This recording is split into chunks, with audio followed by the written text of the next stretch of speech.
So this last lesson in level 4, I call training a thread in your voice. This is about training a ChatGPT conversation thread so that when it responds in your tone and style so that you could more easily write an email or create a script for a video you might want to make, or for whatever other reasons you might want a response to come to you sort of more in your language, your tone, your style.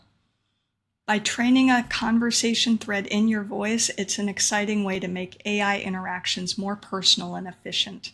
So this technique ensures that your AI assistant, your conversation thread, will respond in a manner that is consistent with your unique tone and style and preferences.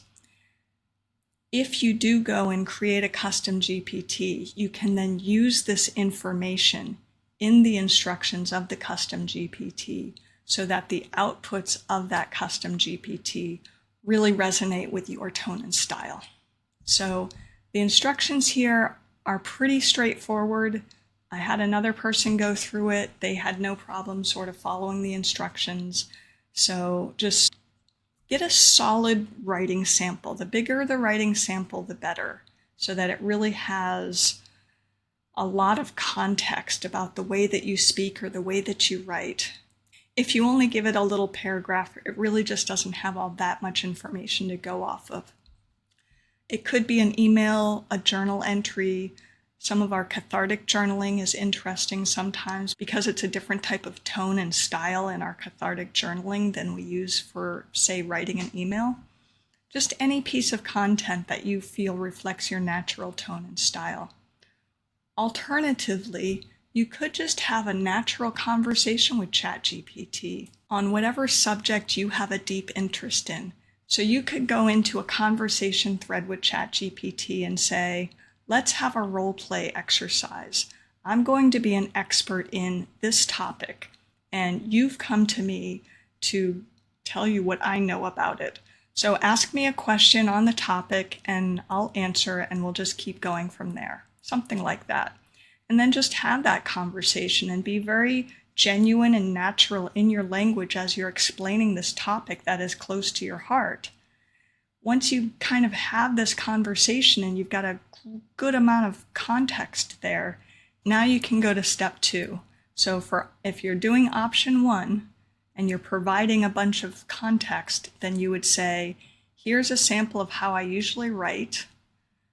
Please provide information on my tone and style. If you're going option 2, by having the natural conversation, you could say, please use this conversation above to provide me with information on my writing tone and style. Once you have that tone and style information, you move on to step 3, which is just about asking it to create some content using your tone and style. So maybe it's an email you want to send, or maybe it's a social media post, or maybe it's a short story. Test it out and see how it responds and see how close it feels to your own tone and style. Once you get that information, now you have to provide it feedback. Did it do really well? Are there some things that it didn't quite do well? You can tweak it. You can say, oh, I never say this word, so let's not say that word again. Or this is really close, but I like it to sound a little bit more friendly. A lot of times I do something like, can you bring that down a few grade levels? Because a lot of times it wants to use these really big 25-cent words where a 5-cent word would be more than effective. So provide it the feedback and then it will refine its response. And step 5 is always the most important part. Iterate and refine. Just kind of keep going back and forth until you really have an output that closely matches your voice. Once you have that well-tuned response, you can save it as a template.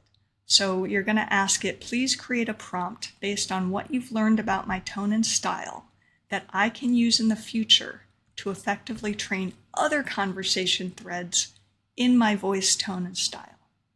Copy that prompt and save it somewhere so you'll be able to find it easily. Or like I mentioned, you can use that prompt to train your custom GPT in your tone and style. So some tips for success here are to use writing examples that really reflect the way that you usually write or speak. This helps it learn your preferences more accurately. Consider the purpose of the writing. Obviously, the email that I might write to an employer is going to be different than an email that I might write to my child or my best friend. So you might end up needing to create a few different threads in different styles, maybe. Once you have that conversation thread, even if you're not using it to create a custom GPT, you can still just keep going back and using that same thread for more conversations.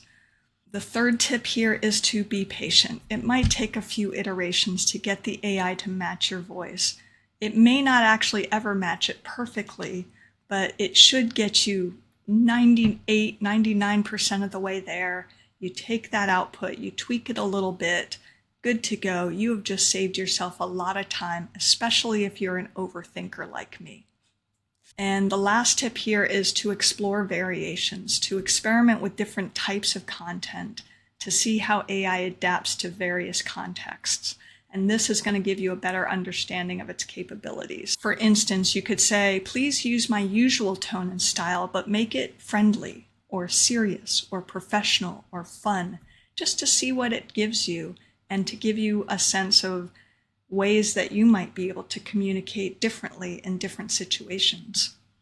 So by training a conversation thread in your voice, you can make your interactions with AI more seamless and personalized. This not only saves you time, but it also ensures that your communications are always in line with your unique style. Thanks.